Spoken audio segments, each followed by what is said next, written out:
अस्सलाम वालेकुम व्यूअर्स, उम्मीद करता हूँ आप लोग सब खैरियत से होंगे और अच्छी सेहत के साथ होंगे। आज की इस वीडियो का टॉपिक आप लोगों को कुछ इंपॉर्टेंट क्वेश्चंस की आंसर देना है जो कि रिपीटेडली मुझसे पूछे जाते हैं।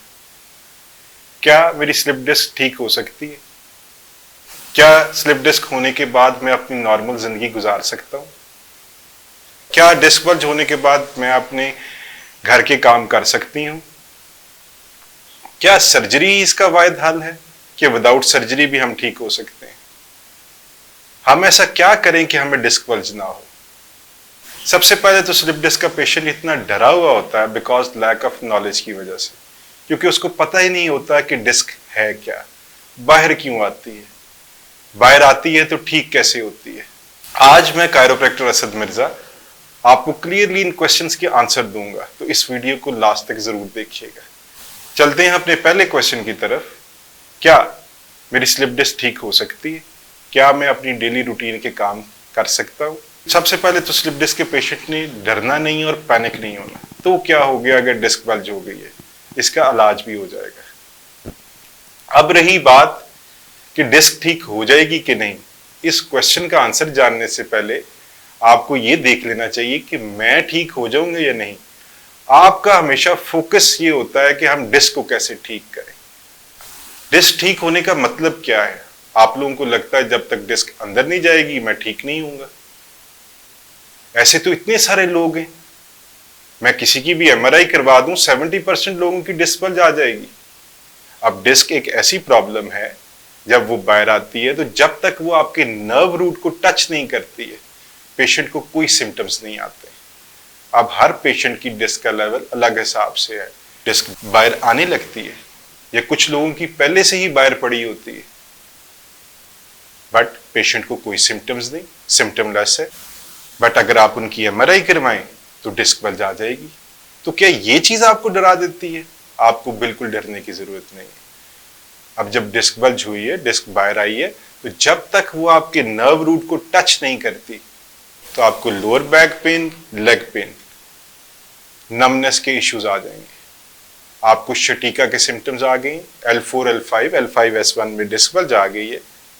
तो आपका फोकस क्या होना चाहिए कि मैं ठीक कैसे हूं? और ठीक होने का मतलब क्या है कि आपकी lower back pain, leg pain ठीक हो जाए, आपकी नमनेस दूर हो जाए और आप अच्छे तरीके से अपनी जिंदगी गुजार सके। ये फोकस नहीं रखना कि हम डिस्क को कैसे अंदर करें। आप लोगों का हमेशा क्वेश्चन ही गलत होता है कि हम डिस्क को कैसे ठीक करें। अब अगर तो डिस्क अक्यूट फेज में है, मतलब 2 to 3 मंथ हुए डिस्क बल्ज हुए, तो वो अंदर आ जाएगी। अगर वो क्रॉनिक फेज में चली गई है तो डिस्क वहां पे ही सूख जाएगी, वो मटेरियल वहां पे ही लटका रहेगा, वो ब्लैक पोर्शन आपको वहां पे ही सीन होता रहेगा। तो हमारा फोकस क्या होना चाहिए कि हम कनाल को कैसे ओपन करें, मतलब आपकी नर्व को रिलीज कैसे करें। अब इसकी मिसाल मैं आपको ऐसे देता हूं कि मान लीजिए एक स्पीडी कार तेजी से किसी आदमी की तरफ बढ़ रही है, आपने देख लिया, तो आप क्या करेंगे? उस कार को उस आदमी के सामने से हटाएंगे या उस आदमी को उस कार के सामने से हटाएंगे? ऑब्वियसली उस आदमी को उस कार के सामने से हटाएंगे। तो समझ लीजिए वो आदमी आपकी नर्व है और आपने नर्व को रिलीज कराना है। तो हमारा फोकस क्या है कि हमने डिस्क से नर्व को रिलीज कैसे करवाना है। इसमें हम कायरोप्रैक्टिक ट्रीटमेंट से पेशेंट की नर्व को रिलीज कराते हैं और एक प्रॉपर प्लान ऑफ ट्रीटमेंट देते हैं जिससे उसकी नर्व कंप्रेशन दूर होती है। और इसमें मेरे बहुत से पेशेंट की ट्रीटमेंट करते हुए वीडियोस भी हैं जो कि आप लेटर ऑन इस वीडियो के बाद देख भी सकते हैं। डिस्क्रिप्शन में आपको उसका लिंक भी मिल जाएगा। तो व्यूअर्स, चलते हैं अपने सेकंड पॉइंट की तरफ। क्या डिस्क बल्ज होने के बाद मैं अपनी daily life, personal life, gymming activities कर सकता हूं? क्या मैं स्टेज चढ़ सकता हूं कि नहीं? सबसे पहले तो इस डर को अपने दिलो दिमाग से निकाल दीजिए। जो प्रॉब्लम आई है इंशाल्लाह ताला अल्लाह में उसको ठीक भी कर देंगे। अब इसका आंसर है यस, आप अपनी डेली एक्टिविटी स्टार्ट कर सकते हैं। बट जब आपको डिस्क बल्ज हुई है तो आपने वेट उठाना बिल्कुल बंद कर देना है। अगर आपसे चला नहीं जाता तो रेस्ट कीजिए, क्योंकि डिस्क को चाहिए रेस्ट। अपनी जिमिंग एक्टिविटीज, सिटिंग एक्टिविटीज को कुछ देर बंद कर दीजिए। मैं ये नहीं कह रहा हमेशा के लिए बंद कर दीजिए। जैसे जैसे कायरोप्रैक्टिक ट्रीटमेंट से आपकी रिकवरी स्टार्ट होती है, सबसे पहले तो हमने आपकी पेन मैनेज करनी है, और जैसे जैसे आपके सिम्टम्स रिलीव होना शुरू होते हैं, हमें पता चलता जाता है कि आपका डिस्क का लेवल अंदर आ रहा है। अब अगर आपने एक्टिविटी स्टार्ट करनी है तो वॉकिंग कीजिए। स्टेज चढ़ने में कोई मुश्किल नहीं, आप चढ़ सकते हैं, बट आराम आराम से। बट अगर आपको शटीका के सिम्टम्स हैं, बहुत ज्यादा लेग पेन है, तो कुछ देर के लिए स्टेज मत चढ़िए। अब जब आप 40 से 50 मिनट तक नॉर्मली वॉक कर सकते हैं, तो आप अपने रूटीन के काम स्टार्ट कर सकते हैं। हमारे बहुत से प्लेयर्स हैं, उनको भी डिस्क बल्ज होती है। ये मत समझिए कि एक वाहिद आप ही हैं जिसके साथ ये प्रॉब्लम हुई है। इवन दो हमारे प्लेयर्स बहुत ज्यादा एक्टिव रहते हैं, हमसे ज्यादा एक्सरसाइज करते हैं, अपना बहुत ज्यादा ख्याल रखते हैं, बट उनको भी ये प्रॉब्लम होती है। बट उसके बाद वो दोबारा से अपनी एक्टिविटी स्टार्ट करते हैं, बल्कि पहले से ज्यादा अच्छे तरीके से स्टार्ट करते हैं। तो अगर वो कर सकते हैं तो हम क्यों नहीं? बट उसके लिए चाहिए पेशेंस। जब आप उस लेवल तक आ जाएं तो ग्रेजुअली अपनी एक्टिविटी स्टार्ट कर सकते हैं। अपने डॉक्टर से कंसल्ट कीजिए कि आप अपनी एक्टिविटी स्टार्ट कर सकते हैं या नहीं। तो व्यूअर्स, चलते हैं अपने थर्ड पॉइंट की तरफ। क्या डिस्क बल्ज में हमें सर्जरी ही करानी चाहिए या विदाउट सर्जरी भी हम ठीक हो सकते हैं?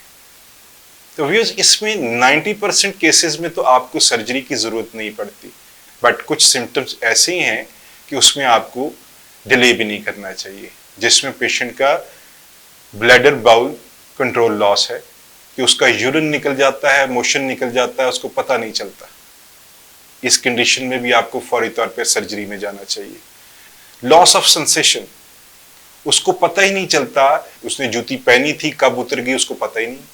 तो व्यूअर्स, इस टॉपिक के ऊपर मेरी एक डिटेल वीडियो भी है, जो कि लेटर ऑन आप देख भी सकते हैं, डिस्क्रिप्शन में आपको उसका लिंक भी मिल जाएगा।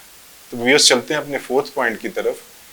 हम कैसे बच सकते हैं डिस्क बल्ज से? मैं ऐसा क्या करूं कि मुझे डिस्क बल्ज ना हो? ऐसा तो किसी को नहीं पता कि डिस्क कब बाहर आएगी। डिस्क जो मटेरियल है, एनुलर टियर्स होते रहते हैं, उसके बाद तो आपको एक सडन जर्क की जरूरत है।